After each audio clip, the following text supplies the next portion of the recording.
Então, olá pessoal, boa noite. Sejam todos bem-vindos à nova edição do curso Moda Lab Mais do Instituto Ecotesse, uma ONG que atua há mais de 20 anos promovendo a moda sustentável, responsável e ética na cadeia produtiva.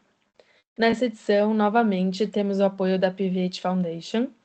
Os encontros online fazem parte do curso de Moda, Sustentabilidade e Empregabilidade, onde recebemos profissionais inspiradores de diversas áreas que vão dividir conosco a sua trajetória, experiência, visão de mercado e principalmente os seus questionamentos sobre a moda.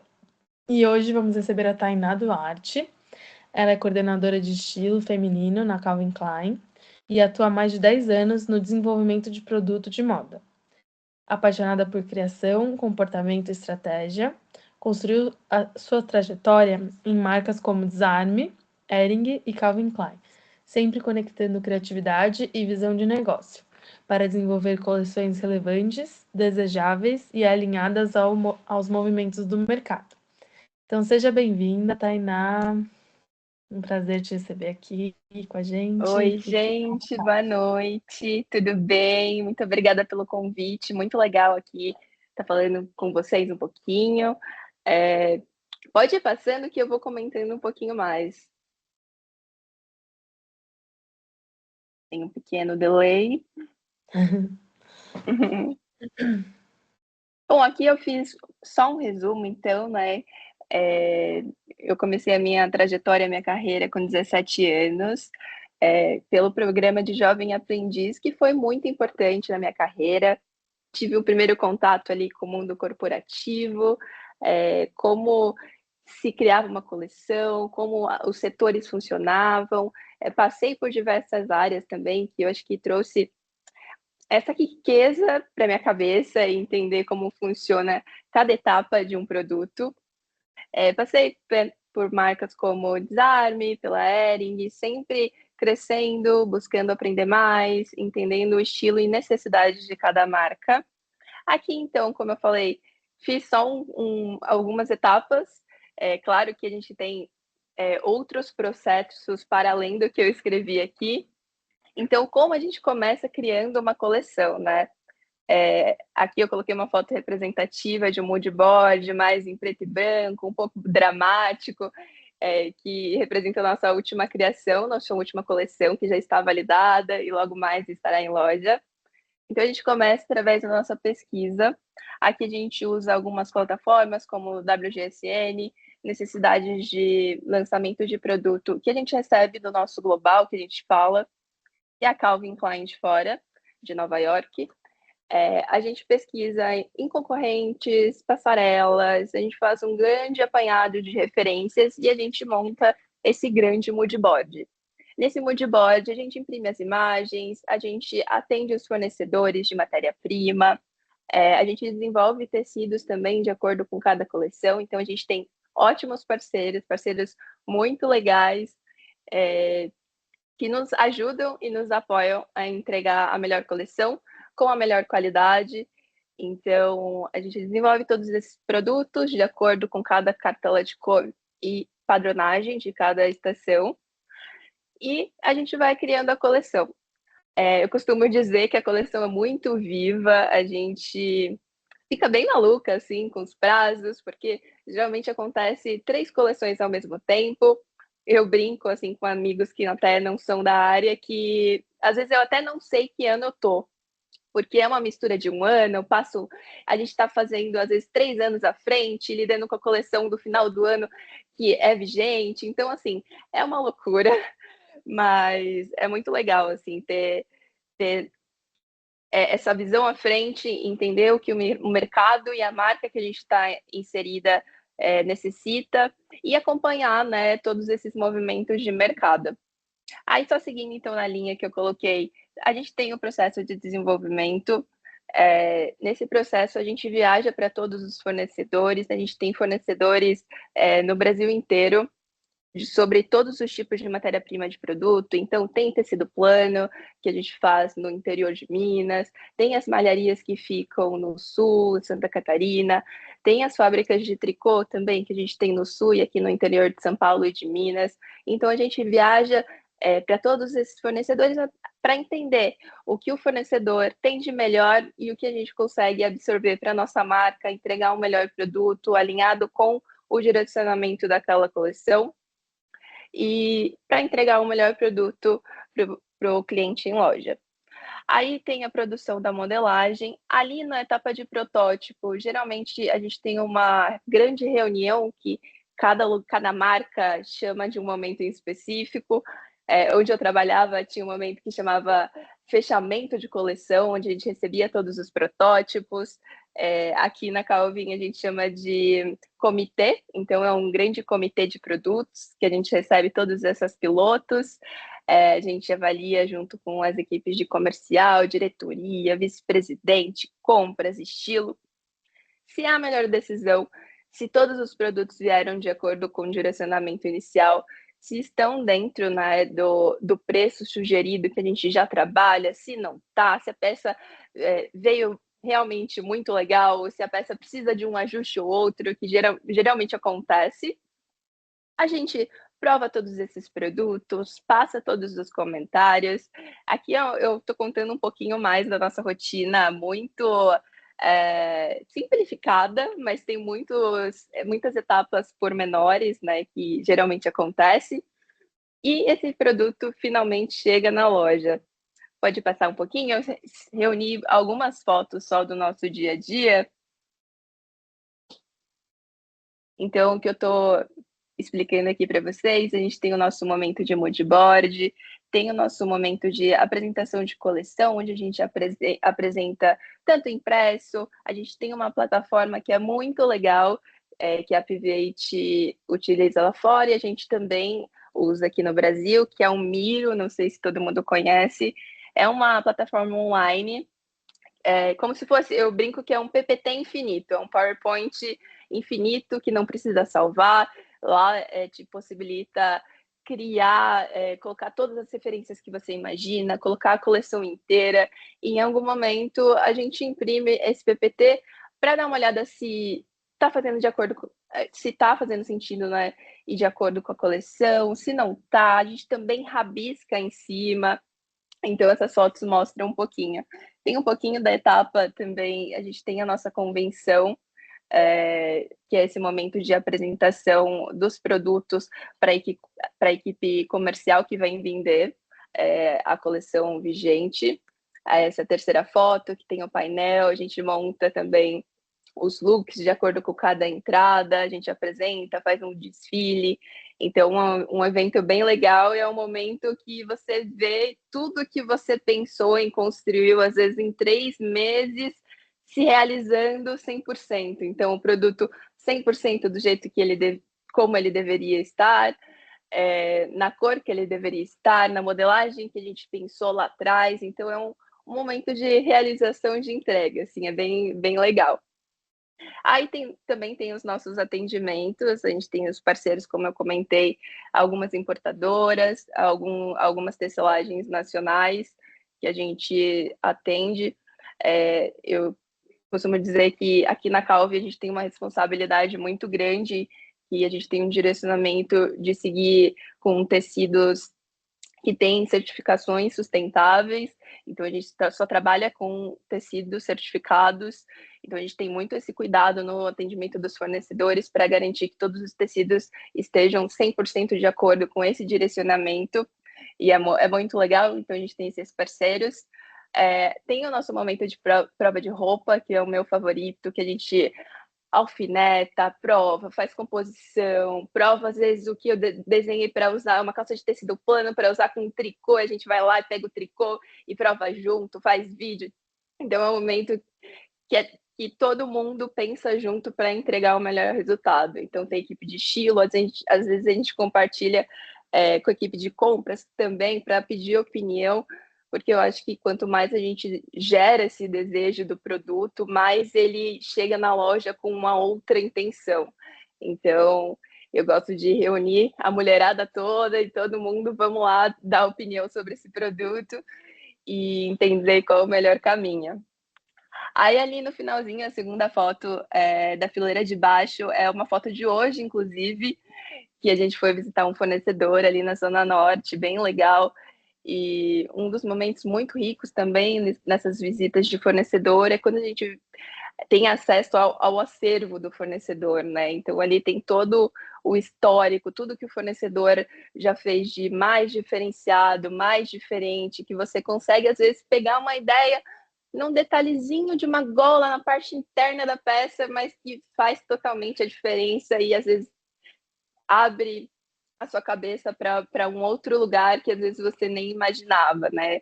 Te cria novas possibilidades. Então, eu acho super rica, muito legal. E também tem um momento de fábrica que é muito interessante, como eu comentei, a gente viaja para o Brasil inteiro para visitar esses fornecedores, para entender a capacidade, tirar o melhor do fornecedor, o que ele consegue entregar em questão de acabamento diferenciado. Às vezes a gente resolve muitos problemas também, porque problemas acontecem nesse meio do caminho, e acontecem bastante. Às vezes um botão dá problema, então às vezes nessa visita a gente otimiza a nossa ida para resolver todos esses pequenos detalhes para que a coleção chegue 100% para nossa convenção e venda do jeito que a gente gostaria. Pode passar? Bom, e aqui eu coloquei um pouco mais o que faz um coordenador de estilo. Então, eu estou muito alinhada com a visão de produto. A gente tem um direcionamento estratégico e de estilo que a gente recebe primeiro do global, né? Que quando eu falo global, eu falo da Calvin de fora, que eles têm as coleções descasadas com as temporadas que a gente tem aqui no Brasil, mas minimamente a gente tenta ter o mesmo direcionamento de produto. Então, a gente sempre está alinhado com o que eles estão direcionando como caminho lá de fora. A gente tem essa parte de análise de vendas, então esse cargo é muito importante para entender o que vendeu, o que não vendeu, onde a gente pode melhorar. Será que aquela peça, aquele vestido verde que eu fiz e que eu imaginava, vi em várias tendências, em vários sites, em várias análises que venderia muito bem, será que ele realmente vendeu? Ou não, ou poderia ter sido melhor, o porquê ele não vendeu, ele chegou em todo mundo, ele foi ativado em todas as lojas, ele chegou no tempo certo, então esse papel é muito, muito importante para entender os porquês, né? Porque também só a criação por criação nesse papel não é válido, a gente tem que entender o porquê, porque a gente precisa também se planejar para as próximas coleções que acontecem a todo momento, né? E como eu falei, as coleções acabam se sobrepondo uma à outra. A gente faz o gerenciamento também desses fornecedores, são bastante fornecedores, temos muitos fornecedores no nosso leque, então entender o que está acontecendo, a gente tem reuniões semanais para acompanhamento de produção, de mostruário, de status de piloto, de problemas, então estar sempre em contato com todos os fornecedores que a gente tem.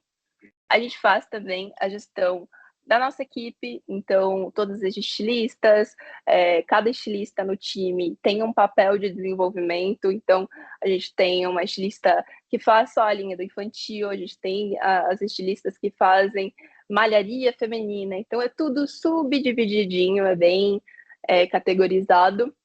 Então, a gente faz essa gestão para que a gente tenha a entrega do cronograma, que é o último tópico, no tempo certo, que todas as peças cheguem para o comitê de produtos, cheguem para venda no nosso mostruário, que esteja tudo 100% para entrega do produto em loja. Então, a gente garante que esse cronograma seja entregue no 360 da peça e da coleção como um todo.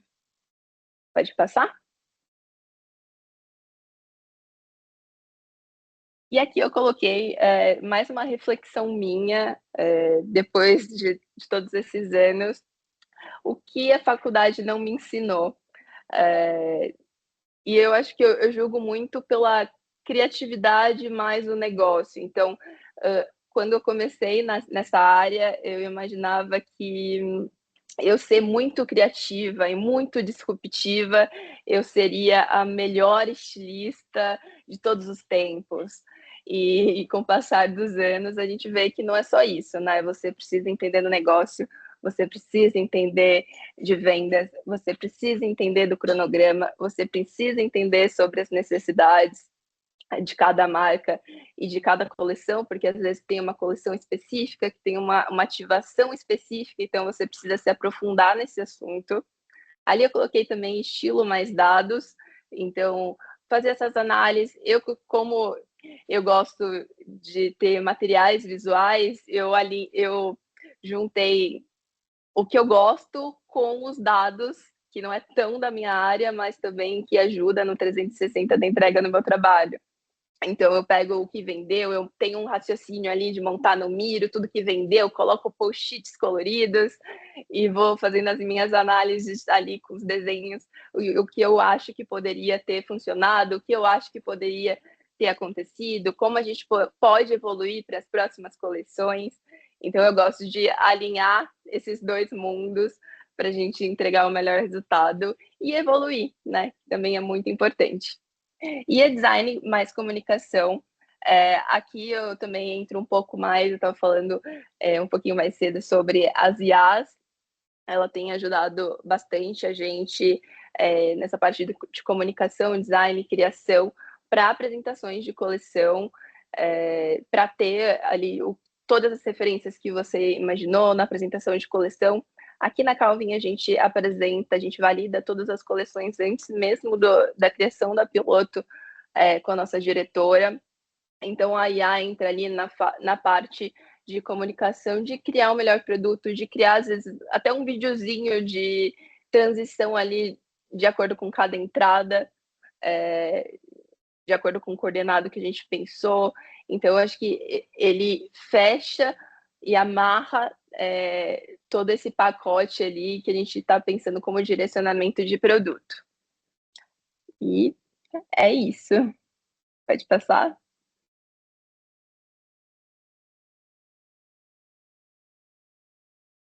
Obrigada, gente. Foi muito rapidinho, contei um pouco mais 360 do que a gente vive hoje, bem superficial, assim, mas tem muitas etapas, microetapas em cada tópico que eu falei. Ai, obrigada, Tainá. Muito legal, acho que é um mundo à parte, né? A gente ouve muitos profissionais, cada um com seu nicho, assim, da moda, Uhum. e é muito legal. Eu fiquei curiosa, assim, já ouvi falar, óbvio, dessas plataformas, mas acho que se você pudesse falar um pouco mais sobre a Miro, né, que você falou, Uhum.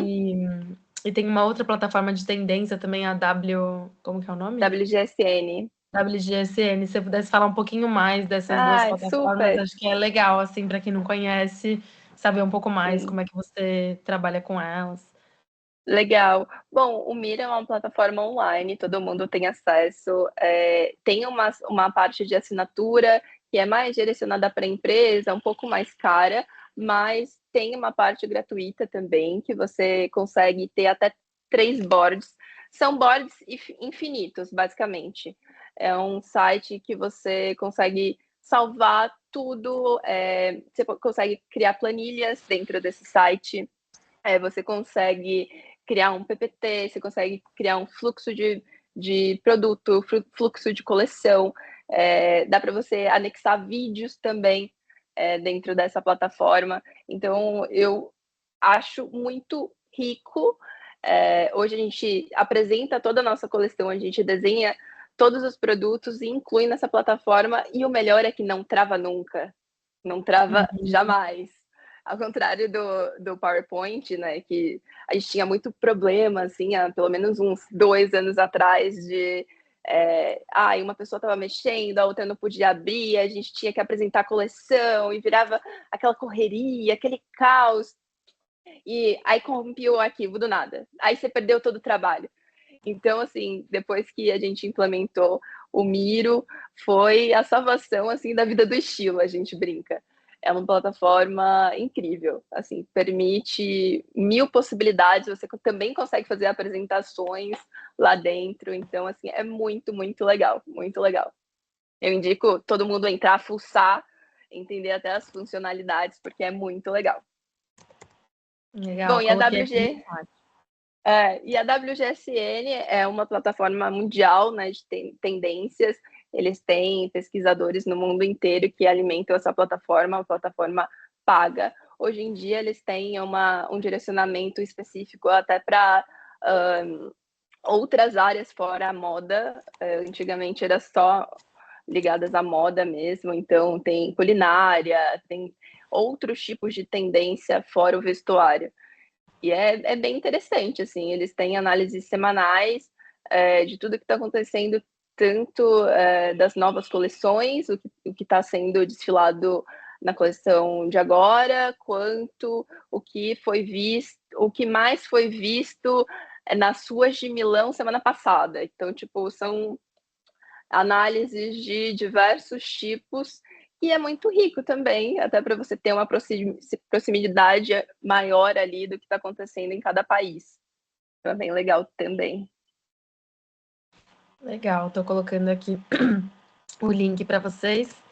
Também vou colocar na nossa planilha. Tem uma planilha que a gente está preenchendo, que depois a gente vai passar para vocês com todas as dicas que a gente recebe aqui nos encontros. Espera aí que a gente tem uma pergunta aqui da Melissa. Como é criar para uma marca que já possui uma estética tão bem estabelecida? Vocês se sentem muito limitados pelo global? Não diria limitados. O Brasil hoje é o único país que tem essa liberdade de criação. Todos os outros países eles compram das coleções que são criadas em Nova York. O Brasil é o único país que tem essa licença poética, né, de produção, tanto pela capacidade quanto pelo estilo e a cultura aqui do Brasil. Tem um direcionamento, a gente tem acesso, isso também é muito legal, né?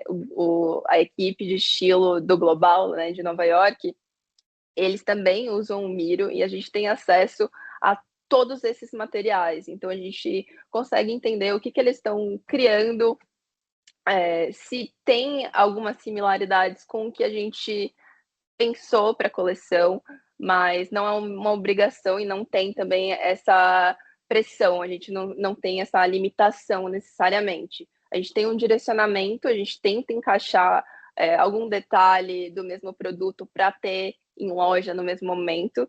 Por exemplo, agora eles estão com uma coleção com um detalhamento muito específico de renda contrastante. E aí a gente identificou isso, esse detalhamento pelo Miro do Global, e a gente conseguiu traduzir para a nossa forma de usar aqui no Brasil. Então, tipo, não tem essa pressão. É muito livre para a gente criar e entender de acordo com o nosso direcionamento se cabe ou não. Legal.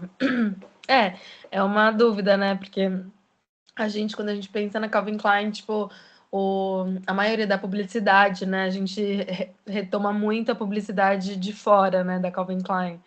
É muito forte, né? Exatamente. Sim, sim. A Eduarda perguntou aqui: tem algum curso ou livro que você indica para entender mais a fundo sobre coordenação de estilo? Olha, sobre coordenação, não, eu acho que uma boa escola para mim foi vivenciando mesmo. A minha escola foi entrar numa marca como aprendiz e ir crescendo dentro dessa marca. Eu só consegui ter esse entendimento das necessidades no mercado de acordo que eu fui ao longo do meu caminho que eu fui vivendo.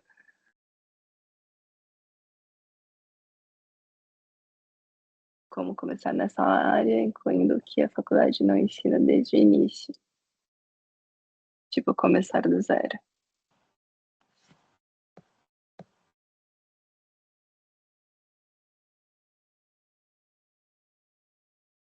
Isso. A Ana Laura perguntou: como começar nessa área, incluindo o que a faculdade não ensina desde o início? Tipo, começar do zero. Como iniciar nessa área? Isso. Olha, eu acredito que lendo livros, indo atrás, é muito interessante, se possível, visitar uma fábrica. Eu sei que tem alguns programas que e algumas fábricas que têm essa abertura, porque realmente você tem a visão de como funciona um produto, como funciona o flow de desenvolvimento de coleção.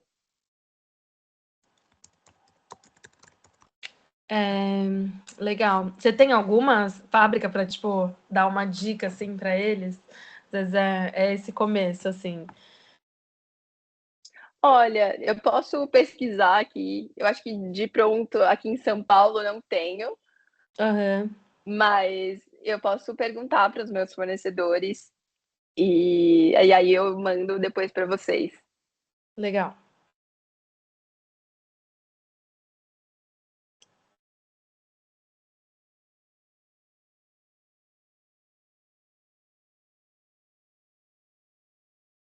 O pessoal tá mandando mais umas perguntas.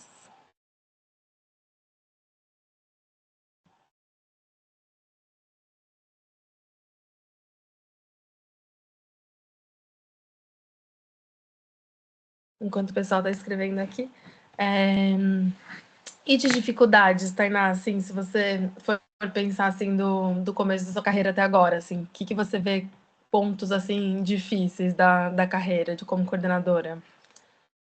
Olha, como coordenadora, eu acho que com certeza tem essa parte da gestão, eh, tanto de pessoas quanto essa gestão para entender as demandas que são pedidas da alta liderança, com as Uhum. necessidades também da sua equipe, atender todos esses pratinhos. E eu diria também como maiores desafios na cadeira de estilista, entender, igual eu coloquei no slide, né? Essa criatividade versus o negócio. Eu demorei muito para conseguir equilibrar esses dois pratinhos, assim, entender as necessidades da marca, é, conseguir entregar, mas ainda com inovação, porque às vezes a inovação que eu tinha para mim não era a inovação que a marca necessitava no momento. Eu acho que seria esse combo. Sim. Eu fico pensando assim, não sei, agora a gente o curso aqui é bem focado na visão da sustentabilidade, né.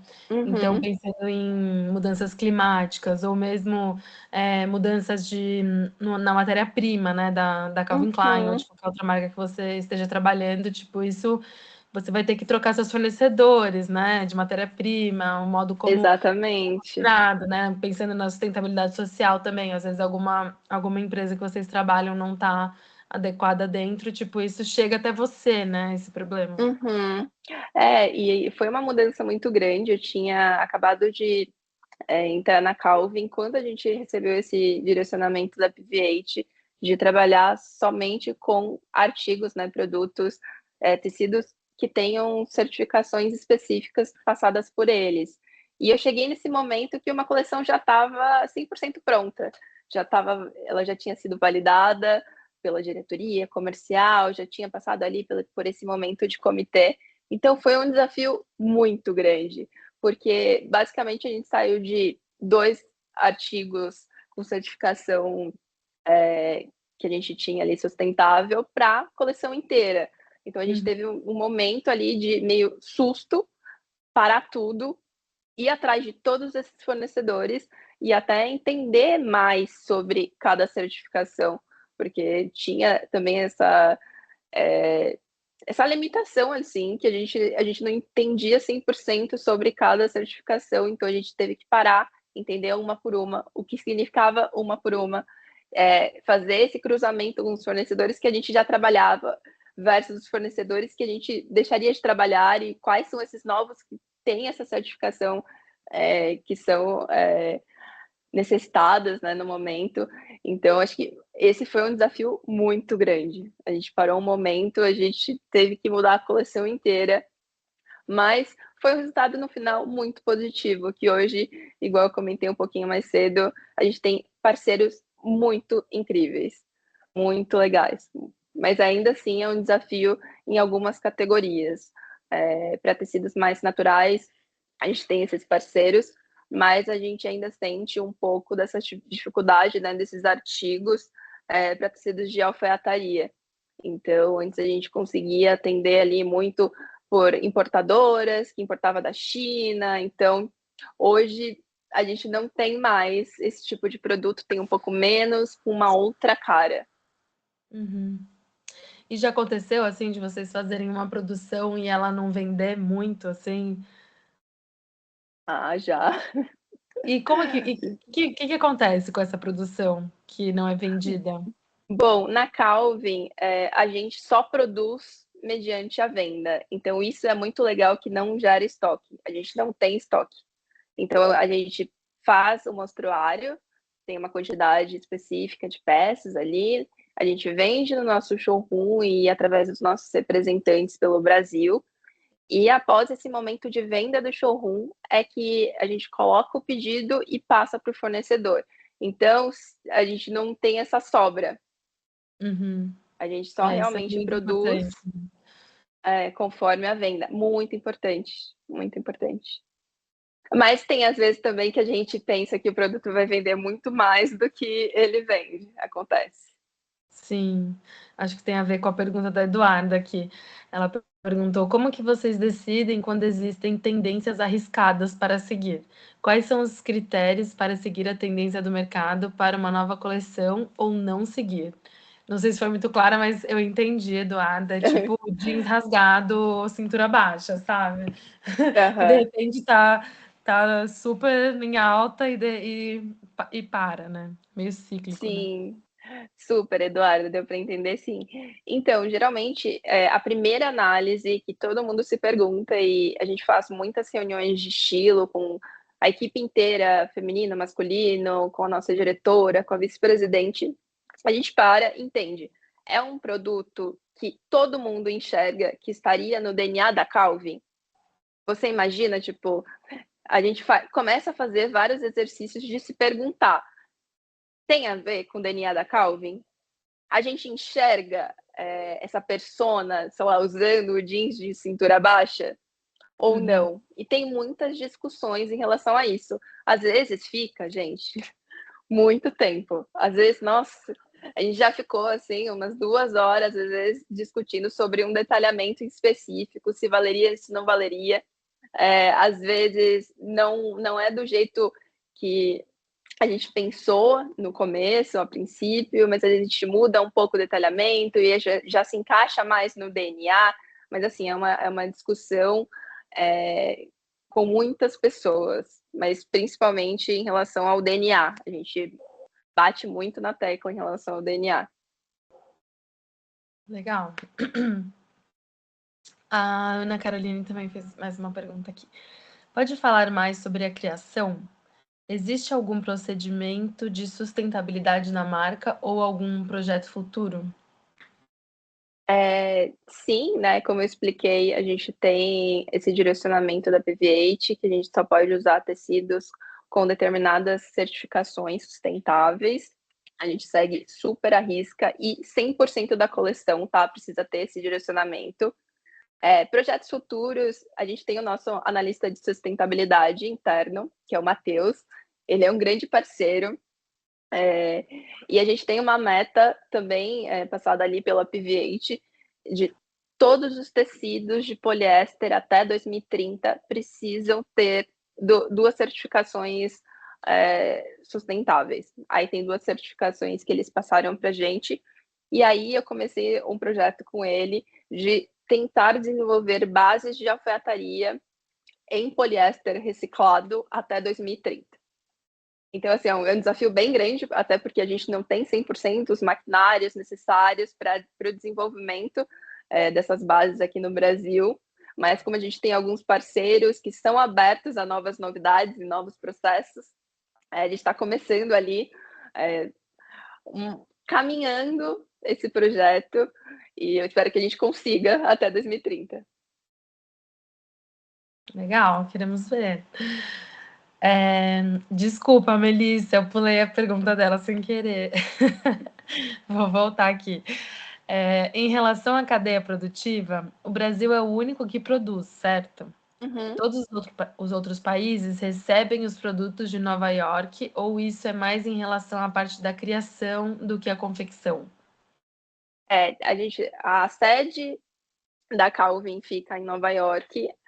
Ali, então, a gente tem o desenvolvimento, tem a equipe de estilo, que produz em alguns países, não só ali, né, nos Estados Unidos, tem alguns países que eles mandam esses desenvolvimentos, e todos os outros países compram em Nova York. Então, tem um showroom gigantesco lá, onde eles apresentam todas as peças e todos os outros países compram de Nova York. Aqui no Brasil, a gente desenvolve, a gente tem essa autonomia e liberdade, mas também tem a possibilidade da gente fazer essa compra de alguns produtos dessa coleção de Nova York. São produtos mais pontuais, que a gente realmente não consegue fazer no Brasil. No caso, é um pouco mais aquelas jaquetas puffers, alguns Uhum. tipos de fibras diferenciadas, então, para tricô, então é, tricô com seda ou com lã merino, então são artigos específicos. A gente só compra da equipe de Nova York, né, dessa criação de Nova York, os artigos que a gente não consegue fazer no Brasil. Legal. Enquanto você estava falando, eu fiquei pensando. Aqui no Brasil, eu não eu vou te perguntar porque eu não sei mesmo. Existem Uhum. lojas em todos os estados da Calvin Klein ou é mais focado tipo no Sudeste? Todos os estados, E entre vocês franquias e fazem lojas próprias. coleções para cada região? Porque deve ser muito difícil, né, o público-alvo de cada região. Então, você precisa Uhum, pensar, assim, numa coleção lá para o Nordeste, uma coleção para o Sul, para o Centro-Oeste. uhum. Não, a gente não tem. Eu já trabalhei em marcas que faziam essa divisão de acordo com a região, né? Que muda muito, muda às vezes em casos totalmente, mas tem um mix separado para cada loja. A gente faz esse pensamento também na coleção. E como a coleção, geralmente a gente divide por entregas, a gente chama de deliveries. Então a gente pensa, a gente tem 2 coleções por ano, que é primavera, verão e outono e inverno, e a gente quebra de acordo com o mês. Então, dentro de cada mês, a gente pensa em histórias e famílias que atendam a todas as regiões. Então, vai ter sempre um casaco, vai ter sempre uma peça um pouquinho mais pelada, um pouco mais com mais pele para regiões mais quentes. A gente faz o raciocínio de coleção já pensando nisso, e na distribuição e compra de cada loja, eles também fazem essa outra análise. Legal, interessante. Tem mais uma pergunta aqui. A Eduarda perguntou: pensando na mistura de materiais do pós-consumo dessa peça, existe uma padronização de design, desde o desenho mesmo, para que ela seja mais sustentável e facilite uma reciclagem, por exemplo? Isso depende e varia muito de acordo com cada fibra escolhida de cada peça. Então, tipo, não tem um padrão, não tem um padrão. Depende de cada fibra, de cada peça e da estrutura de tecido, não tem um padrão. Sim. É, mas é uma questão, né? Principalmente se a gente for pensar em aviamento, né? Que a Uhum. reciclagem de aviamentos é quase zero, né? Surreal, É quase não existe, impossível, ainda mais com basicamente, marcas quase. grandes que a gente tem o botão escrito Calvin Klein, por exemplo, né?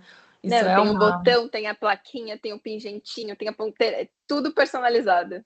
Sim. E vocês já colocaram isso em pauta, assim, sobre como reciclar essas peças? Como. Olha, falando sobre insumos, é até um ponto que a gente tem um estoque de aviamentos, até porque a gente segue uma orientação de design do global, então às vezes ele assinava como, por exemplo, Calvin Klein Jeans. Aí ele passa a assinar como só Calvin Klein. Uhum. Então, a gente tem uma sobra às vezes, de uma ponteira, de um botão, que ficou em estoque. E a gente tem uma analista em compras que é responsável só por essa parte de aviamentos. Então, ela sempre vai lá no estilo e fala: olha, pessoal, temos não sei quantos em estoque dessa ponteira. Eu sei que o global não tem esse direcionamento mais, mas a gente deveria usar para não gerar esse estoque. Então, Uhum. essa pessoa controla, a gente está ali administrando e entrando em contato com os fornecedores para que haja essa compra, para justamente não gerar esse estoque. E acontece assim, gente, de tudo. Então, tem ponteira, tem botão, a gente está sempre olhando para o 360 na parte de aviamentos das peças, para que não haja nenhuma sobra mesmo. Legal. Temos 3 perguntas. A Uhum. Ana perguntou: tem algum projeto em específico que você mais gostou? Que fez muito sentido com a marca? Eu acho que o projeto que eu mais gostei e ao mesmo tempo foi o mais desafiador foi a troca de todos os tecidos depois da certificação que a gente recebeu como orientação. Foi muito desafiador, gente. Foi realmente a gente parando, a equipe de estilo inteira parando umas 2 semanas para levantar todos os fornecedores que teriam as certificações, atendendo todos os fornecedores, porque às vezes tinha fornecedores que a gente não trabalhava, não conhecia, ou era muito caro. Então teve um trabalho de negociar os que eram muito caros, de conhecer os que a gente não conhecia, de revisitar os que a gente já tinha conhecido em algum momento da carreira. Então eu acredito que esse momento foi muito marcante e até abriu a minha cabeça para outras possibilidades, igual esse projeto do poliéster que eu falei agora, da alfaiataria. Eu pensei, comecei a pensar depois desse desafio que a gente teve na nossa coleção. Legal. Temos mais 2 perguntas. A Melissa perguntou: o que acontece quando surgem imprevistos climáticos? Por exemplo, agora com o aquecimento global, às vezes você pode ter um inverno que faz muito pouco frio e coisas do tipo. Isso pode ser um Hum. problema depois da coleção já criada? Isso pode ser um problema, sim, mas, igual eu expliquei, a gente divide a coleção por entregas, então tem os deliveries, e de acordo com cada entrega por mês, a gente pensa num packzinho, como se fosse, de coordenados de produto. Então, nesse coordenado tem uma jaqueta, tem uma sobreposição, tem uma calça, tem um tricô, mas tem uma regata mais leve. Então, esse combo já, teoricamente, supriria esse problema. Mas acontece em alguns casos também, igual eu comentei, como a gente acaba comprando alguns produtos muito específicos que a gente não produz no Brasil, tipo as jaquetas. É, Às vezes a gente compra um volume um pouco a mais e aí o fio só chegou agora, então tem essa organização também da equipe ali de vendas que está diretamente com contato ali do cliente para remanejar esses produtos. Então, às vezes, tem as jaquetas que estavam no estoque, as puffers, e aí não estava fazendo frio, e aí caiu, sei lá, 5 graus, e aí tem esse direcionamento para todas as lojas, para todo mundo descer as puffers. Então, assim, é muito vivo, gente. A gente tenta cobrir algumas caixinhas, mas claro que imprevistos acontecem e a gente acaba remanejando com o que a gente tem. Legal. A Ana perguntou: você falou sobre os fornecedores. Eles possuem alguma visibilidade na marca? Normalmente, quais são os fornecedores que vocês procuram? Fornecedores de matéria-prima, será? De produto acabado? Matéria-prima, né? Eu acho que seria mais para esse Acho que caso. sim. Eu acho que mais matéria-prima, né? Pode falar de uma maneira geral, assim. Esses fornecedores a gente encontrou, até para explicar o contexto, a gente encontrou, porque hoje na plataforma de cada certificador, digamos, dessas certificações que a gente precisa, cada parceiro, tem a listagem de todos os fornecedores que usam esses tecidos, que seguem à risca todos os procedimentos, então a gente encontrou por lá. E hoje a gente acompanha, a gente tem um acompanhamento, um atendimento muito próximo com esses fornecedores, e eles reconhecem a causa, eles querem fazer parte, e igual eu falei, são muito parceiros, eles querem fazer dar certo, e eles ficam muito empolgados, assim. Eu tenho um fornecedor específico, que é esse do projeto da alfaiataria, que ele se chama JB Sun, é uma tecelagem ali de Americana, e ele é muito engajado. Ele tem todos os certificados sustentáveis que existem, ele tem todos, e ele está sempre testando novas bases, novas construções, novas novidades de fio, ele sempre vai atrás. E quando a gente deu esse desafio para eles, da base de alfaiataria com o poliéster reciclado, ele ficou super animado e ele já está indo atrás. Então, assim, são alguns fornecedores parceiros que a gente pode contar e que são engajados na causa.